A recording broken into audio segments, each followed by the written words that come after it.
आपसे मुखातिब। मैं बात कर रहा हूं भगवान लक्ष्मण की अर्धांगिनी उर्मिला जी के बारे में। जी हां, भगवान राम को 14 बरस का वनवास हुआ तो उनकी पत्नी मां सीता जी ने भी सहर्ष वनवास स्वीकार कर लिया, हंसते हंसते। परंतु बचपन से ही बड़े भाई की सेवा में रहने वाले लक्ष्मण जी कैसे राम जी से दूर हो पाते।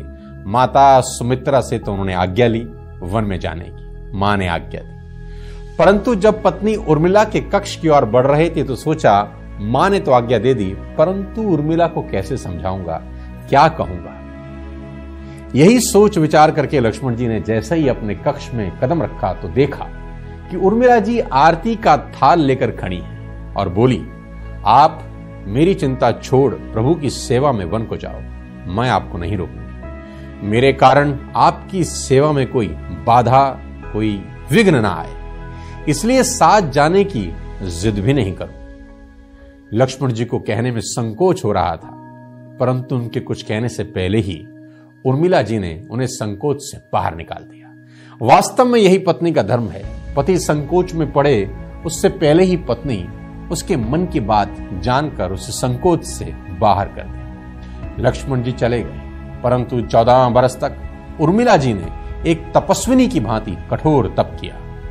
वन में भैया भाभी की सेवा में लक्ष्मण जी कभी सोए नहीं, परंतु उर्मिला ने भी अपने महलों के द्वार कभी बंद नहीं किए। सारी रात जागकर उस दीपक की लौ को बुझने नहीं दिया। मेघनाद से युद्ध करते हुए लक्ष्मण को जब शक्ति लगी, एक प्रसंग है, आप जानते होंगे कि भगवान लक्ष्मण और मेघनाद के बीच में युद्ध हुआ और मेघनाद ने लक्ष्मण को शक्ति मारी। लक्ष्मण जी मूर्छित हुए और हनुमान जी संजीवनी बूटी लेने के लिए हिमालय चले। और जब हिमालय से संजीवनी बूटी वापस लाए तो भरत जी ने उनको एक तीर मारा। ये एक व्याख्यान है जो रामायण में दिखाया जाता है कि मेघनाद से युद्ध करते हुए जब लक्ष्मण को शक्ति लग जाती है और हनुमान जी उनके लिए संजीवनी का पहाड़ लेकर लौट रहे होते हैं, तो बीच में अयोध्या में भरत जी उन्हें राक्षस समझकर बाण मारते हैं और हनुमान जी गिर जाते हैं। तब हनुमान जी सारा वृतांत सुनाते हैं कि सीता जी को रावण ले गया,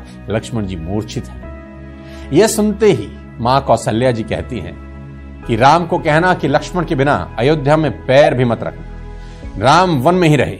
माता सुमित्रा कहती हैं कि राम से कहना कि कोई बात नहीं, अभी शत्रुघ्न है, मैं उसे भेज दूंगी, मेरे दोनों पुत्र राम सेवा के लिए ही तो जन्मे हैं। माताओं का प्रेम देखकर हनुमान जी की आंखों में अश्रुधारा बह गई। परंतु जब उन्होंने उर्मिला जी को देखा तो सोचने लगे कि यह एकदम शांत और प्रसन्न खड़ी है, क्या इन्हें अपने पति के प्राणों की कोई चिंता नहीं। हनुमान जी संकोच से पूछते हैं, देवी आपकी प्रसन्नता का कारण क्या है? आपके पति के प्राण संकट में है, सूर्य उदित होते ही सूर्य कुल का दीपक बुझ जाएगा। उर्मिला जी का उत्तर सुनकर तीनों लोगों को कोई भी प्राणी उनकी वंदना किए बिना रह नहीं सकता। वे बोली, मेरा दीपक संकट में नहीं है हनुमान, वे बुझ ही नहीं सकता। और रही सूर्योदय की बात, तो आप चाहें तो कुछ दिन अयोध्या में विश्राम कर लीजिए, क्योंकि आपके वहां पहुंचे बिना सूर्य उदित हो ही नहीं सकता। आप ही ने कहा कि प्रभु श्री राम मेरे पति को अपनी गोद में लेकर बैठे। जो योगेश्वर राम की गोद में लेटा हो, काल उसे छू भी नहीं सकता। यह तो वे दोनों लीला कर रहे हैं। मेरे पति जब से वन गए हैं तब से सोए नहीं, उन्होंने ना सोने का प्रण लिया था, इसलिए वे थोड़ी देर विश्राम कर रहे हैं। और जब भगवान की गोद मिल गई तो थोड़ा विश्राम लंबा हो गया, वे उठ जाएंगे। और शक्ति मेरे पति को लगी ही नहीं, शक्ति तो राम जी को लगी है। मेरे पति की हर श्वास में राम है, हर धड़कन में राम है, उनकी रोम रोम में राम है, उनके खून की बूंद बूंद में राम है। और जब उनके शरीर और आत्मा में सिर्फ राम है तो शक्ति राम जी को ही लगी है, दर्द राम जी को हो रहा है। इसलिए हनुमान जी आप निश्चिंत होकर जाएं, सूर्य उदित नहीं होगा। राम राज्य की नींव जनक की बेटियां ही थी। राम राज्य की नींव राजा जनक की बेटियां ही थी, कभी सीता तो कभी उर्मिला। भगवान राम ने तो केवल राम राज्य का कलश स्थापित किया, परंतु वास्तव में राम राज्य इन सब के प्रेम, त्याग, समर्पण